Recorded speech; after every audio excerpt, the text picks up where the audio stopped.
TV 9 पर रूस के खिलाफ यूक्रेन में बड़ी तैयारी। यूक्रेन में रूस से लड़ने के लिए ट्रेनिंग ले रहे फॉरेन फाइटर्स।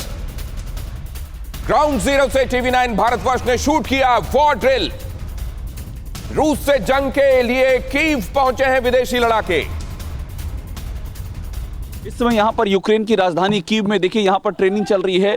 ये देखिए ये सब फॉरेन फाइटर्स हैं, इनको यहाँ पर ट्रेनिंग दी जा रही है। युद्ध की ट्रेनिंग है, ये युद्ध के दौर में किस तरह से लड़ना है इस बात की ट्रेनिंग दी जा रही है। और यहाँ पर अलग अलग देशों से फॉरेन फाइटर्स पहुँचे हैं। ये देखिए सामने से हम देख रहे हैं फॉरेन फाइटर्स यहाँ पर, और ये रियल टाइम ट्रेनिंग की तरह है। ये देखिए जिस तरह का टेरेन है उस तरह के टेरेन पर ये जाते हुए, और यहाँ पर हमको दिख रही है, ये देखिए यहाँ पर ये बर्फ़ दिख रही है, चूँकि यहाँ पर काफ़ी ठंड का मौसम रहता है। और इस बर्फ़ में ये देखिए ये रियल टाइम ट्रेनिंग है, और इसमें अलग अलग देशों से, अमेरिका से, ब्रिटेन से, अल्बानिया से, जॉर्जिया से, इन अलग अलग देशों से फॉरेन फाइटर्स आए हुए हैं। और ये कमांडर हैं, इनको ट्रेनिंग देते हुए ये देखिए ये ट्रेनिंग दी जा रही है इस तरह के जंगल इलाकों में। और ये सब देखने के बाद तो ये लगता है, जो ये कहावत है कि no one benefits from the war, actually ऐसी पार्टीज हैं who get benefited from the war.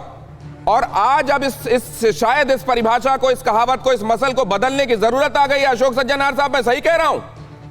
आप ठीक कह रहे हैं। मेरे विचार से देखिए ये मर्सिनरीज की बात तो है जो अभिषेक बता रहे थे, परंतु जो सबसे बड़ा बेनिफिशियरी मेरे विचार से यहां पर अभी उभर कर आया है वो है चीन। क्योंकि चीन के विरुद्ध ऐलान कर दिया था अमेरिका ने, जो ये हमारे लिए सबसे बड़ा थ्रेट है, इसीलिए क्वाड बनाया गया, इसीलिए इंडो पैसिफिक बनाया गया। परंतु अब ये यूक्रेन का मसला निकल आया है दिनेश जी, तो फिर सारी जो फोकस अटेंशन है अमेरिका का वो यहाँ पर यूरोप में और यूक्रेन में हो गया है। So China is getting a free ride. और अगर यहाँ पर वो उलझा रहा, अमेरिका उलझा रहा, तो ये मौका देखकर चीन कहीं ताइवान के ऊपर हमला नहीं कर दे। ये बात इतनी इंपॉर्टेंट है सर कि एक्चुअली अमेरिका चाह क्या रहा है। अफगानिस्तान में जाकर इतनी हेकड़ी दादागिरी दिखाकर वहां से रिट्रीवल, चाइना के ऊपर इतना प्रेशर बनाकर साउथ चाइना सी से लेकर तमाम जगहों पर डिप्लॉयमेंट, ताइवान के सामने दीवार बनकर खड़े होने से लेकर, और अब अपना पूरा फोकस शिफ्ट। स्तोब्दन साहब, ये सही स्ट्रैटेजी है? नहीं, अगर वो चीन से बिल्ड नहीं सकते हो, आप रशिया से बिल्ड रहा है, उसकी अपनी कमजोरी दिखा रहा है। उसकी जो ग्लोबल लीडरशिप जो है वो आप ही खुद कह रहे थे अफगानिस्तान से भाग गया था। अब उसको नजर आ रहा है कि हर जगह से इसका स्क्वीज हो रहा है। हमें भी भड़का हुआ है चीन के खिलाफ, और मिला क्या? कुछ मिला नहीं उसको। तो अब वो रशिया के सामने चला गया। सुना है कि नेटो के साथ मिलकर हम उसको पीटेंगे, रशियंस को पीटेंगे। अब वो सब होगा नहीं। This is a panicky on the part of the Americans. उनके डिक्लाइनिंग पावर है, इसका एक सिम्टम है। देखिए खुद तो जा नहीं पा रहा है, वाइस प्रेसिडेंट को भेज दिया म्यूनिक।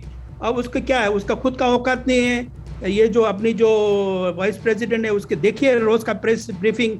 और आज जो हिलरी क्लिंटन जो है, बड़ा दुनिया का सबसे बड़ा डेमोक्रेट जो है, हमारा प्राइमरी ऑब्जेक्टिव इज डेमोक्रेसी, बताइए। और हर जगह प्राइमरी ऑब्जेक्टिव इज डेमोक्रेसी। और यहाँ पर अमेरिका को एक्चुअली समझ में आ रहा है क्या? जो दुनिया को लग रहा है कि अमेरिका कंफ्यूज्ड है, क्या यही उसकी स्ट्रैटेजी है क्या? ये भी समझने की कोशिश करेंगे।